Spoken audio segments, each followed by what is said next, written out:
Kata-katamu tak semudah mengucapkan. Puncak kerinduanku padamu adalah saat lisanku sudah tak mampu lagi berkata-kata.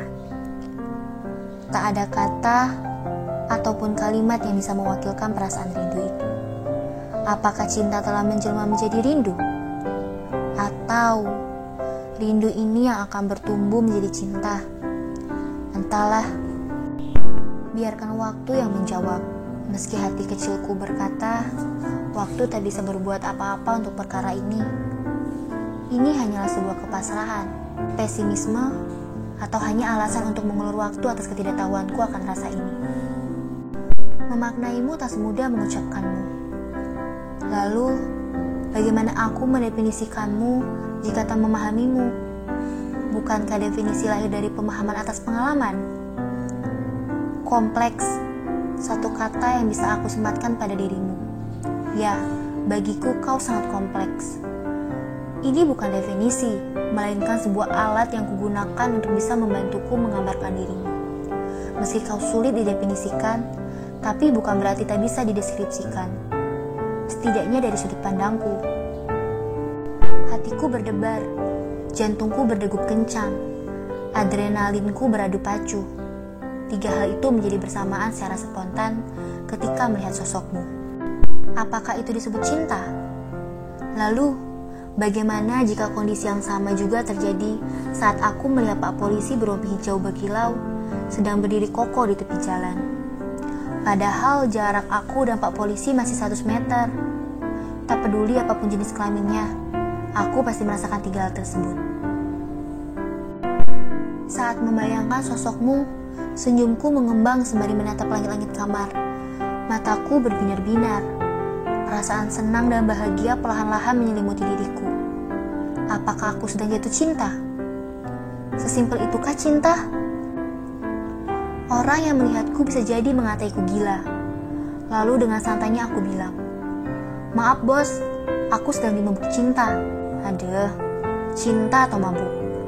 Jangan dicampur aduk. Yang namanya mabuk pasti tidak baik. Mabuk apapun itu. Mabuk laut, mabuk darat, mabuk udara, apalagi mabuk karena minuman keras. Barangkali kekerasan atas nama cinta terjadi akibat mabuk berat. Mendeskripsikan tentangmu gampang-gampang susah. Gampang bagi yang sudah merasakan, susah bagi yang belum merasakan.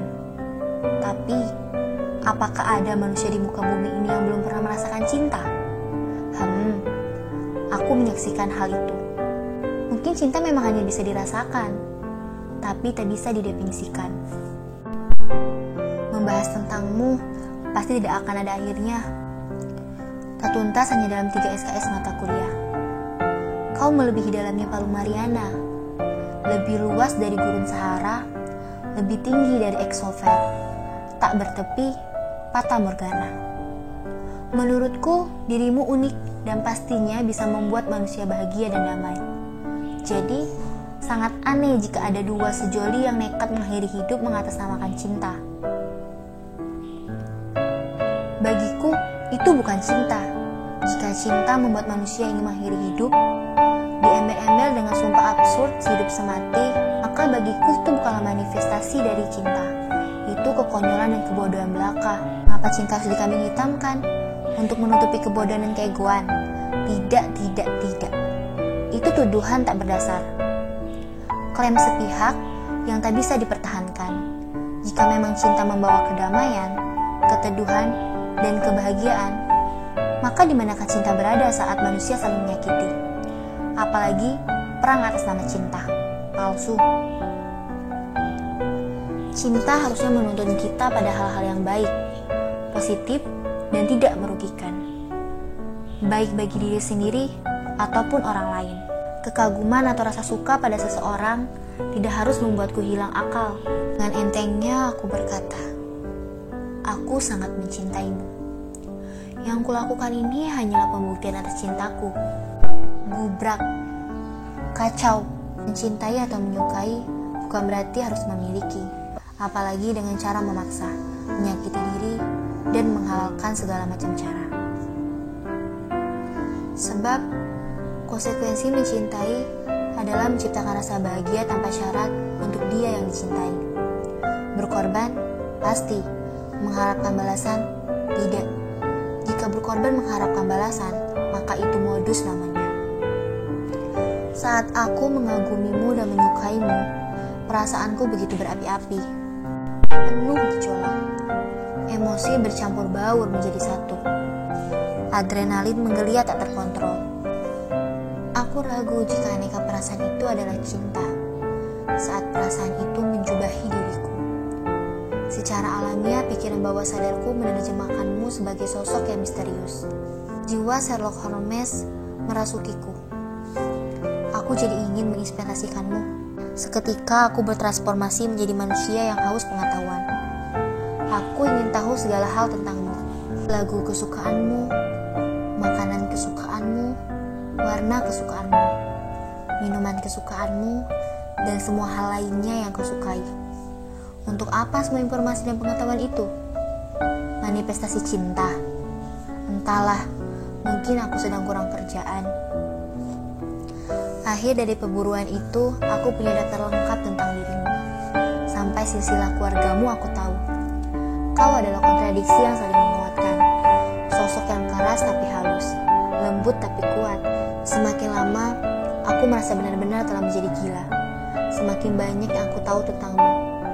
Perasaan dan pikiranku semakin terbebani pula. Logika berpikirku tersesat tak tertentu arah hingga menjadi tak logis lagi. Apakah ini anugerah bagi diriku? Atau sebaliknya, bencana yang telah lama mengutip diriku? Tapi, cinta tak mungkin membawa bencana. Aku mencoba merenungkan fenomena ini. Sejenak berpikir akan yang terjadi. Sampailah pada sebuah komitmen bahwa aku tak bisa seperti ini terus. Sampai kapan? Membiarkan waktu yang menyelesaikan. Bisa apa waktu dengan perasaan ini? Sampai kapan aku harus menilai sosok yang telah menggerogoti pikiranku, menyesakkan dadaku, serta tentu saja membuang waktuku? Rasa ini tidak adil. Sepihak. Iya, sepihak. Karena hanya aku yang merasakan. Aneh kan? Apakah memang cinta bisa sepihak? Aku telah banyak membaca novel aksi romantis. Sang jagoan awalnya menderita, tapi di balik penderitaannya mengintip kebahagiaan dan kesuksesan. Mendapatkan pujaan hatinya dengan penuh darah dan air mata. Kebahagiaan itu senantiasa terjadi di akhir cerita. Akankah aku menjadi tokoh seperti yang terjadi dalam novel itu? Aku berharap begitu. Tak ada buku yang pernah aku baca mengajarkan cara menyatakan cinta. Tak ada pelatihan yang aku ikuti yang mengajarkan strategi menyatakan cinta. Film 30 hari mencari cinta tak menjawab persoalanku. Seminar setengah hari mencari cinta malah membuatku semakin bingung. Semua pengalaman dan pengetahuan yang aku miliki seolah lalu lantah diterjang senyum dan kepribadianmu. Tak bisa aku memaafkan rasa ini. Aku ingin mengakhiri semua tragedi hati ini. Aku tak sanggup, terlalu berat bagiku. Aku ingin menghapus nomormu dari phonebook HP-ku. Tapi aku tak bisa menghapus nomormu pada phonebook pikiranku. Jangan salahkan aku, karena nomormu tak ditulis, tapi diukir dalam pikiranku. Hampir setiap hari aku mengirimimu kata yang termaktub dalam lagu yang terdalam milik Peter Pan. Ketika penyair menanyaiku, lagunya untuk siapa? Aku hanya bilang, untuk dia yang telah membuat goresan tinta di lembaran kehidupanku. Lalu penyair itu bertanya lagi, ucapannya apa? Aku bilang, ucapannya ada pada lagu. Lalu penyair itu bertanya lagi, masih ada yang ingin diucapkan? Aku bilang, diamlah, Anda terlalu banyak bertanya. Kesal.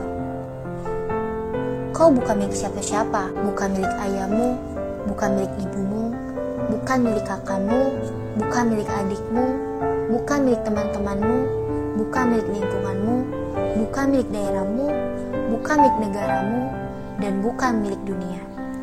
Kau adalah miliknya, yang diciptakan olehnya untuk menjadi anak ayahmu, anak ibumu, adik dari kakakmu, kakak dari adikmu, teman dari temanmu. Kau ditakdirkan menjadi anak bumi ini, kau dititipkan olehnya kepada dunia. Dan aku berharap dia menitipkanmu juga padaku. Manisnya senyummu semanis akhlakmu, indahnya hatimu seindah perangaimu, santunnya lisanmu sesantun gerakmu, eloknya matamu menenteramkan setiap yang kau lihat, sikapmu memenjarakan kesombonganku, tutur katamu menggenggam keangkuhanku, perilakumu memasung egoismeku, sikapmu melemahkan akalku, akhlakmu menyudutkan keangkuhanku. Inikah konsekuensi mencintai? Meskipun kau tak ditakdirkan untukku, spiritmu dan ajaran-ajaranmu senantiasa menancap kuat di dalam dadaku, terpasung dalam relung hatiku, tak bisa dicabut, tak bisa dipisah. Sosokmu tertanam kuat di padang hatiku, tak bisa ditebang dengan sosok duniawi, tak bisa dibakar dengan api kemunafikan, tak bisa dibelah dengan kapak keserakahan. Dan akhirnya, memaknai cinta adalah hal yang sulit bagiku. Lebih mudah mencintai makna daripada memaknai cinta. Tapi, tidak mungkin mencintai makna tanpa memaknai cinta. Cinta telah lama hidup dari zaman ke zaman, dari waktu ke waktu, dari ras ke ras. Namun, belum kutemukan definisi cinta yang disepakati oleh seluruh makhluk yang ada di muka bumi ini. Jadi, apakah aku benar-benar sudah merasakan cinta? Tak perlu ku jawab. Jalani, jangan memaksakan pikiran untuk memaknai hal yang tak mungkin dimaknai. Cukuplah aku hidup dengan cinta. Tak perlu tahu kenapa cinta harus tercipta. Sebab hanya sang pemilik cinta yang bisa memaknai atas apa yang dimilikinya.